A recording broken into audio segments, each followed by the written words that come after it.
Hello दोस्तों, good morning. स्वागत है एक बार फिर से आप सभी का एमजेटी एजुकेशन में। दोस्तों आज है 5 सितंबर। आज की वीडियो में हम लोग बात करेंगे 5 सितंबर 2022 के most important daily current affair के क्वेश्चंस के बारे में। लेकिन उससे पहले आप सभी को दोस्तों टीचर्स दिवस की बहुत बहुत शुभकामनाएं। Happy teachers day. चलिए शुरू करेंगे हम लोग। इस वीडियो की पीडीएफ फाइल और डिटेल के साथ क्विज आपको एमजेटी ऐप पर मिल जाएगी, तो आप एमजेटी ऐप पर जाकर के इसे डाउनलोड कर सकते हैं। आज का क्विकली रिवीजन करेंगे। कल की जो वीडियो थी उसका हम लोग यहाँ पर टॉप 10 क्विकली रिवीजन कर लेंगे आज, जिससे आप कल वाला भूलो ना और आज के वीडियो को आप पढ़ो ही। तो रमन मैग्सेसे पुरस्कार की घोषणा करी गई है। मोस्ट इंपोर्टेंट क्वेश्चन है, इसको तो आप याद ही कर लेना। कोशिश करना एक दो बार लिख करके नाम याद कर लेना। रमन मैग्सेसे पुरस्कार एशिया का नोबेल कहा जाता है। इस बार 4 व्यक्तियों को मिला है, सेथी आराछिम, तदासी हथोरी, गैरी बेनचेघी और Bernadette Madrid. Kalyan Chaubey All India Football Federation के नए अध्यक्ष बन गए हैं और कर्नाटक राज्य ने वेंचराइज ग्लोबल स्टार्टअप चैलेंज लॉन्च किया है। अभी हाल ही में कनाडा में एक सड़क का नाम ए आर रहमान के नाम पर रखा गया है और ब्लूमबर्ग की रिपोर्ट के अनुसार दुनिया की सबसे बड़ी इकोनॉमी अमेरिका बन गई है। वहीं इसने बताया है कि भारत की इकोनॉमी जो है ब्रिटेन को पीछे करके 5वीं सबसे बड़ी इकोनॉमी बन गई है। और इसके बाद उत्तराखंड से एक न्यूज आई थी कि उत्तराखंड के राज्य शिक्षा विभाग ने ई गवर्नेंस पोर्टल समर्थ शुरू किया है। और मूडीज ने भारत की इकोनॉमिक ग्रोथ रेट का अनुमान इस बार लगाया है 7.7%। यमुना कुमार चौबे एनएचपीसी के सीएमडी नियुक्त किए गए हैं। और अभी हाल ही में केंद्रीय मंत्री हरदीप सिंह पुरी स्मार्ट समाधान चुनौती एवं समावेशी शहर पुरस्कार प्रदान किए हैं। विश्व नारियल दिवस 2 सितंबर को मनाया जाता है। ये तो टॉप 10 करंट अफेयर के क्वेश्चंस थे कल की वीडियो से। आई होप आपने बहुत ही अच्छे से पढ़ा, समझा, रिवाइज किया। अब बात करेंगे आज के दिन के शानदार क्वेश्चंस की। टेलीग्राम पर भी ये वन लाइनर भेजा जाता है दोस्तों। सेम डे आप पा सकते हो 12 बजे के करीब में। और जब आप 12 बजे ही पा जाओगे, सुबह में वीडियो देख रहोगे, तो बहुत जल्दी आपका रिविजन हो जाएगा। फिलहाल पहला क्वेश्चन आपके सामने, 5 और 6 सितंबर को क्वाड के वरिष्ठ अधिकारियों की बैठकों की मेजबानी किसने की? तो क्वाड की अभी वरिष्ठ अधिकारियों की बैठक की मेजबानी आज और कल होनी है। ये भारत में होगा, ठीक है। 5 और 6 सितंबर को भारत इसकी मेजबानी करेगा। क्वाड क्वाड दोस्तों 4 देशों का एक ग्रुप है और ये 4 देश कौन कौन से हैं? अमेरिका, जापान, ऑस्ट्रेलिया और भारत। ये मीटिंग में मेन मुद्दा ताइवान है। ताइवान इशू को लेकर के यहाँ पर बातचीत चलेगी कि कैसे जो चाइना जो है, जो प्रेशर बना रहा ताइवान पर, कैसे उससे निपटा जाए। क्योंकि चाइना अगर यहाँ पर आधिपत्य जमा लेगा तब दिक्कत हो जाएगी और इसी के लिए चाइना का डोमिनेंस ना हो, इसी के लिए तो ये वाला क्वाड बना है। और आपको पता होगा ये वाला क्वाड बनाने में सबसे ज़्यादा अहम भूमिका किसने निभाई थी? शिंजो आबे ने।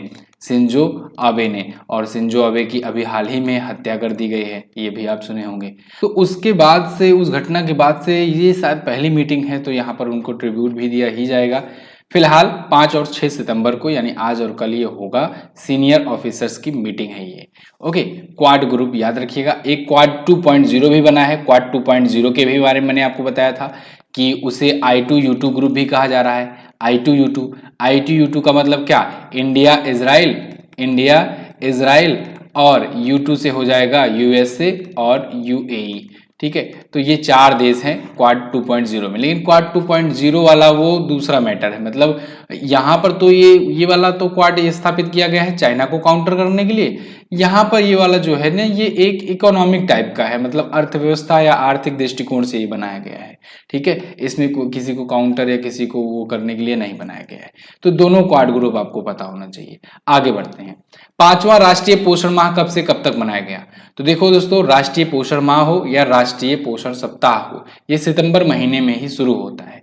तो राष्ट्रीय पोषण सप्ताह अगर पूछा जाए तो जैसे कि मैंने आपको कुछ दिन पहले ही बताया था, राष्ट्रीय पोषण सप्ताह यानी कि नेशनल न्यूट्रिशन वीक जो है, ठीक है, ये 1 सितंबर से शुरू हुआ और 7 सितंबर तक मनाया जाएगा।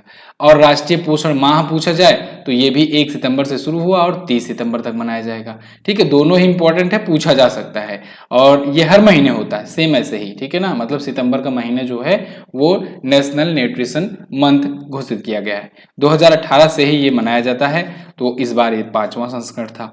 5वां पूछा जाएगा तो आप आराम से बता देंगे। यहाँ पर आप रेफरेंस के लिए आर्टिकल भी देख पाओगे टाइम्स ऑफ इंडिया का। ठीक है, तो इस बार का जो मेन फोकस होगा वो महिला और स्वास्थ्य और बच्चा और शिक्षा पर केंद्रित होगा। आगे, किस भारतीय मूल के व्यक्ति को स्टारबक्स ने अपना सीईओ नियुक्त किया? देखो दोस्तों, जो भी विदेशी कंपनियां हैं, जो भी बड़ी बड़ी कंपनियां हैं, वो फोकस कर रहे हैं मेनली कि इंडिया का कोई सीईओ या एग्जीक्यूटिव नियुक्त किया जाए। अब इससे कई सारे फायदे होते हैं कंपनी को। एक तो टैलेंट तो ऑफकोर्स अच्छा मिलता ही है, दूसरा ना एक इमोशनली मार्केट को कैप्चर करने का एक तरीका है। अब आप समझो, गूगल के सीईओ सुंदर पिचाई, माइक्रोसॉफ्ट के सीईओ सत्या नडेला, ट्विटर के सीईओ पराग अग्रवाल, ठीक है, बहुत सारी ऐसी अमेरिकी कंपनियां हैं जिसने सीईओ पर भारतीय मूल के व्यक्तियों को रखा हुआ है। इससे इंडिया की जो इतनी बड़ी मार्केट है, इसमें यहाँ के व्यक्तियों से ये लोग इमोशनली अटैच होते हैं। एक प्रकार से एक साइकोलॉजिकली अटैचमेंट होता है यहाँ पर। तो स्टारबक्स ने अपना सीईओ इनको नियुक्त किया है, लक्ष्मण नरसिम्हन ने।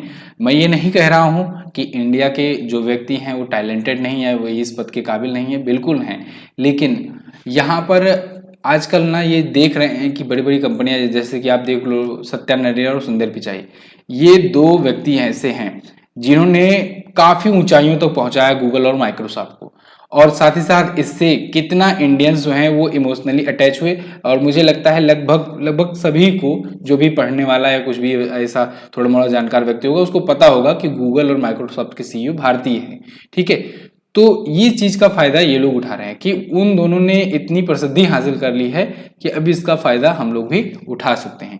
पराग अग्रवाल आपको पता होगा ट्विटर के सीईओ हैं, लक्ष्मण नरसिम्हन अब स्टारबक्स के बन गए हैं, सुंदर पिचाई गूगल, सत्या नडेला माइक्रोसॉफ्ट। आपको कौन कौन से भारतीयों का नाम याद है जो विदेशी कंपनियों के सीईओ हैं? कमेंट बॉक्स में हमें जरूर बताइएगा। यहाँ पर आप आर्टिकल देख पाएंगे सेम ऐसे ही आनंद महिंद्रा ने इनको कंग्रेचुलेट भी किया हुआ है। तो अभी ये ब्रिटेन की स्वास्थ्य और पोषण कंपनी रैकिट बेनकिसर के सीईओ थे और इनको अभी स्टारबक्स का सीईओ बना दिया गया है। अगला क्वेश्चन है, टाटा ग्रुप के किस पूर्व चेयरमैन का कार एक्सीडेंट में निधन हो गया है? तो कल ये दोस्तों एक बहुत बड़ी दुखद घटना आई सामने निकल करके। टाटा ग्रुप के पूर्व चेयरमैन साइरस मिस्त्री का कार एक्सीडेंट में निधन हो गया है। इनकी कार एक रोड डिवाइडर पर जाकर के टकरा गई और इनकी कार में 4 लोग सवार थे, जिनमें से 2 की ऑन द स्पॉट डेथ हो गई। साइरस मिस्त्री भी उसमें शामिल थे। साइरस मिस्त्री दोस्तों टाटा ग्रुप के ये चेयरमैन रह चुके हैं और ये 6ठे चेयरमैन थे टाटा ग्रुप के। तो इनका निधन हो गया है। यहाँ पर आप देख पाएंगे आर्टिकल है और इनकी ये कार है, मर्सिडीज की कार थी और ये जाकर के साइड में डिवाइडर से टकरा गई। तो इनका निधन हो गया है और ये उदवाड़ा में बने एक पारसी मंदिर से लौट रहे थे और इस पारसी मंदिर में ऐसा माना जाता है, वहाँ के मंदिर के पुजारियों का और उन लोग का कहना ये है कि इस मंदिर में बहुत बड़ा योगदान ये दिया करते थे। हमेशा जब भी कोई फंक्शन होता था तो इसमें बहुत बड़ा कंट्रीब्यूशन मिस्त्री फैमिली से रहा करता था। तो वहीं से ये लौट रहे थे और सूर्या नदी के पुल पर रोड डिवाइडर से एक कार इनकी टकरा गई और फिर वहीं पर इनका निधन हो गया है। मुंबई अहमदाबाद हाईवे पर ये बना हुआ है, ठीक है। तो फिलहाल अगर बात करें टाटा ग्रुप के चेयरमैन, पूर्व चेयरमैन साइरस मिस्त्री की, तो विवादों से भी इनका नाता रहा है। टाटा ग्रुप के ये चेयरमैन के पद से हटाए गए थे, ठीक है, हटाए गए थे। उसके बाद केस हुआ था, बाकायदे सुप्रीम कोर्ट तक केस गया था। 2012 से 2016 तक ये चेयरमैन रहे थे। विवाद हुआ काफी ज्यादा। एक टाइम पर तो रतन टाटा के बहुत सबसे ज्यादा चहेते थे, इसी वजह से उन्होंने अपना इनका उत्तराधिकारी नियुक्त किया। लेकिन 2016 आते आते रतन टाटा से इनकी काफी ज्यादा कंट्रोवर्सी भी निकल करके सामने आई थी। फिलहाल जो भी था, इनका अभी निधन हो गया है। ओके, अगला, भारत का पहला न्यू एजुकेशन पॉलिसी 2020 अनुपालक लॉ स्कूल कौन बना? तो भारत का पहला NEP 2020 अनुपालक लॉ स्कूल बन गया है दोस्तों IILMU ग्रेटर नोएडा। तो IILMU ग्रेटर नोएडा ने अपने यहाँ पर लॉ, क्योंकि ये लॉ स्कूल है, तो अपने यहाँ पर लॉ में NEP यानी न्यू एजुकेशन पॉलिसी 2020 को लागू कर दिया है। जो नई शिक्षा नीति आई थी ना, उसको लागू कर दिया है। यहाँ पर आप बिजनेस स्टैंडर्ड का आर्टिकल देख पाओगे। IILM universities law school is India's first new education policy 2020 compliant law school. तो ये पहला न्यू एजुकेशन पॉलिसी लॉन्च करने वाला लॉ स्कूल बन गया है, ठीक है। IILM यूनिवर्सिटी का full form institute of integrated learning in management university. ये ग्रेटर नोएडा में स्थित है। ग्रेटर नोएडा कहाँ पर है? यूपी में है। ओके, तो देश में पहला ये राष्ट्रीय शिक्षा नीति लागू करने वाला लॉ स्कूल बन गया है। उत्तर प्रदेश सरकार की मंजूरी ले लिया है और बार काउंसिल ऑफ इंडिया की भी मान्यता इसे मिल गई है। अच्छा, अब न्यू एजुकेशन पॉलिसी आया है, ये टर्म पकड़िए। न्यू एजुकेशन पॉलिसी दोस्तों 34 वर्षों के बाद आई है भारत में। 34 वर्षों के बाद बोले तो 1986 के बाद से आई थी। ठीक है, ये कौन सी वाली थी? तीसरी थी। न्यू एजुकेशन पॉलिसी जो 2020 में लागू हुई, ये तीसरी शिक्षा नीति थी भारत की, जब से आजाद हुआ भारत। अगर पूछा जाए कि न्यू एजुकेशन लॉन्च करने वाला पहला, लागू करने वाला पहला राज्य कौन सा है, तो पहला राज्य आप बता देंगे कर्नाटक। ठीक है, दूसरा पूछा जाए तो आप बता देंगे मध्य प्रदेश। ठीक है, अगर आपसे यहीं पर पूछ लिया जाए pre primary school, pre primary school में लॉन्च करने वाला, ठीक है, स्कूलों में लॉन्च करने वाला, तो आप बताएंगे उत्तराखंड। क्या बताएंगे? उत्तराखंड। अच्छा, अगर आपसे पूछा जाए कि उच्च या हायर एजुकेशन में, हायर एजुकेशन में लागू करने वाला, एजुकेशन में लागू करने वाला राज्य, तब आप बता देंगे गोवा है। ठीक है, तो न्यू एजुकेशन पॉलिसी से इतना चीज तो आपको पता होना चाहिए। और आज अब लॉ स्कूल अगर पूछा जाए, पहला लॉ स्कूल कौन बना, तो आप IILM यूनिवर्सिटी का नाम ले लेंगे। ठीक है, हाल ही में उड़ीसा ने किस योजना के तहत किसानों को 869 करोड़ रुपए दिए? तो उड़ीसा ने अभी हाल ही में कालिया योजना के तहत किसानों को 869 करोड़ रुपए दिए हैं। कालिया योजना के तहत, यहां पर आप इंडियन एक्सप्रेस का आर्टिकल देख पाओगे। देखिए, कालिया का फुल फॉर्म होता है कृषक assistant for livelihood and income argumentation. ठीक है, तो कालिया का फुल फॉर्म भी आपको याद रखना है, यहां पर मैंने लिख दिया है, ये कृषक होगा, बाकी चीजें सही है। कृषक assistance for livelihood and income argumentation. ठीक है, तो ये कालिया योजना का फुल फॉर्म है और इसके तहत 869 करोड़ रुपए किसानों को दिए जा रहे हैं। 41.85 लाख किसान इससे लाभान्वित होंगे। इसमें भूमिगत किसान और भूमि रहित किसान दोनों के खाते में यहाँ पर रुपए हस्तांतरित करे गए हैं उड़ीसा सरकार के द्वारा। ओके, अभी उड़ीसा में आपको पता होगा नुआखाई त्योहार भी मनाया गया है, तो वो भी आप याद रखेंगे। अगला, किस राज्य सरकार ने स्कूलों में सप्ताह में एक दिन बैगलेस होने की घोषणा करी? बैगलेस मतलब बिना बैग के। सप्ताह में एक दिन ऐसा होगा स्कूलों में जब बच्चों को कहा जाएगा कि आज आप बैग लेकर के ना आओ, आज मजा मजा है, आज आपको वैसे ही पढ़ाया जाएगा। तो मध्य प्रदेश में ये स्कीम शुरू करी गई है। हम लोग के टाइम पर पता नहीं क्यों नहीं हुआ। मध्य प्रदेश में क्या हुआ है कि यहाँ पर जो सरकार है उसने कहा है कि स्कूल एजुकेशन में अब बैग का बोझ थोड़ा सा कम किया जाए।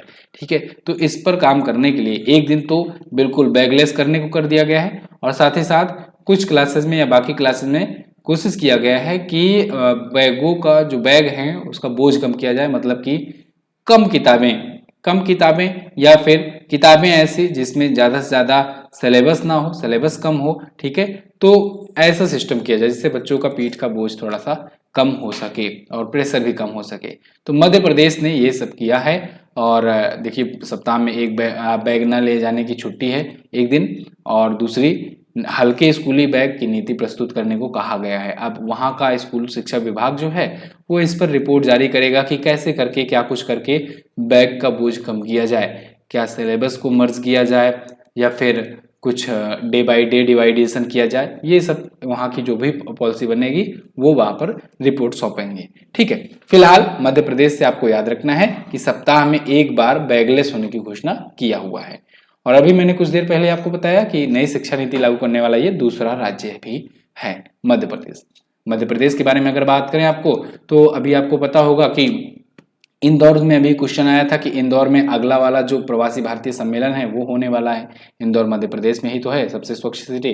इसके अलावा मध्य प्रदेश में ही ड्रोन मेला और ड्रोन महोत्सव भी आयोजित किया गया था, ये भी आपको पता होगा।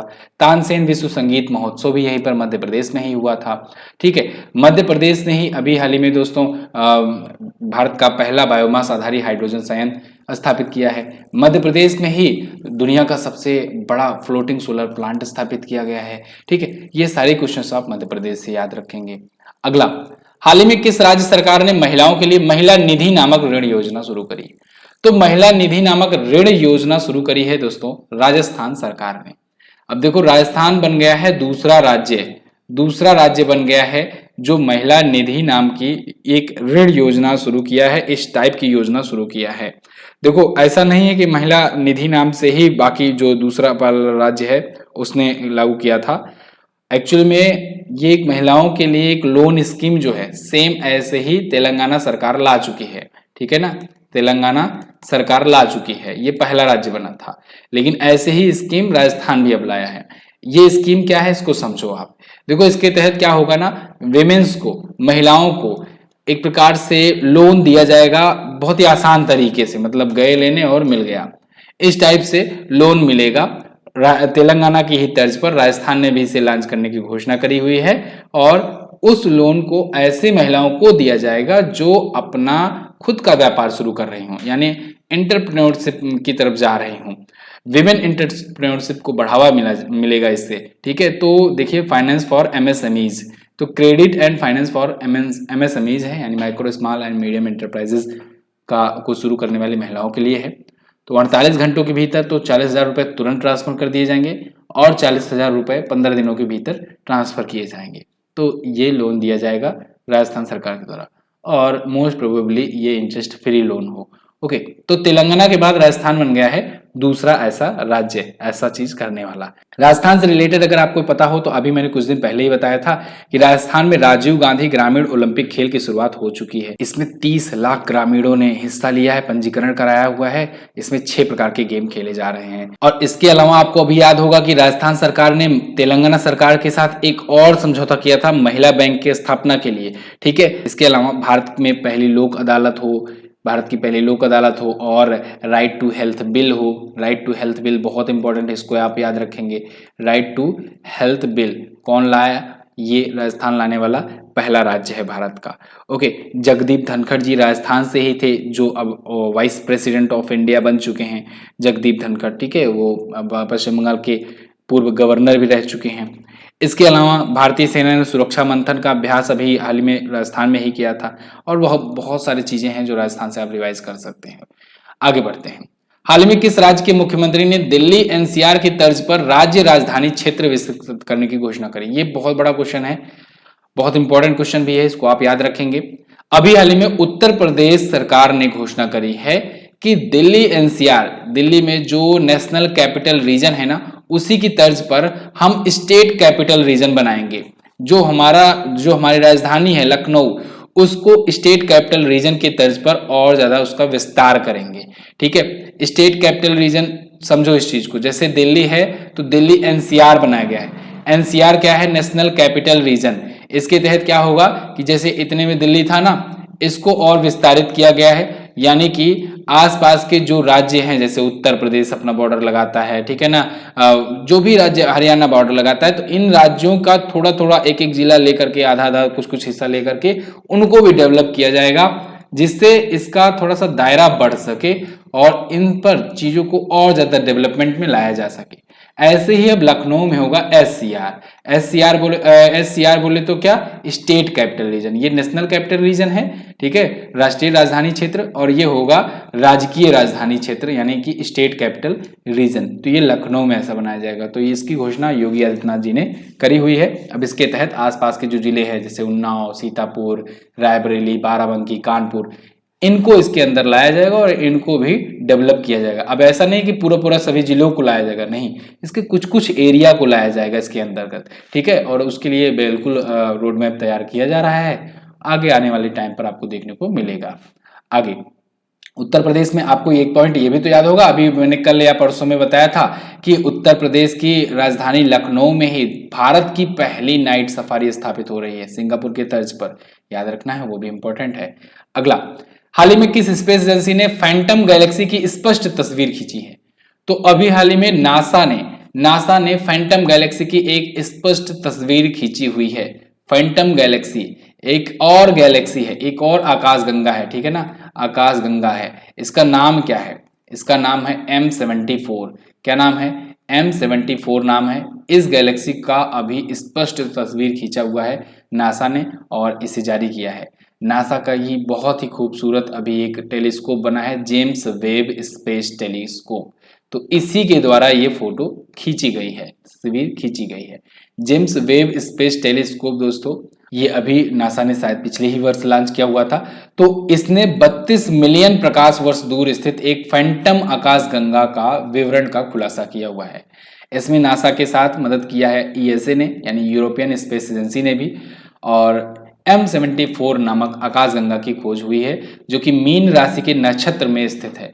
देखिए नासा ना बहुत सारी चीजें ऐसी खोज रहा है इस टाइम पर जो जिसका सीधा सीधा प्रमाण हमारे शास्त्रों में मिल रहा है, वेदों में मिल रहा है। अब इसके पीछे क्या रीजन है भगवान जाने, लेकिन इतना तो जरूर है कि हम लोग ना चीज़ों को जब कोई नासा बताता है या कुछ और कोई बताता है तो उन चीज़ों पर विश्वास कर लेते हैं, और जो हमारे वेदों और शास्त्रों में लिखा हुआ है उन पर चीज़ों पर विश्वास जल्दी नहीं होता है।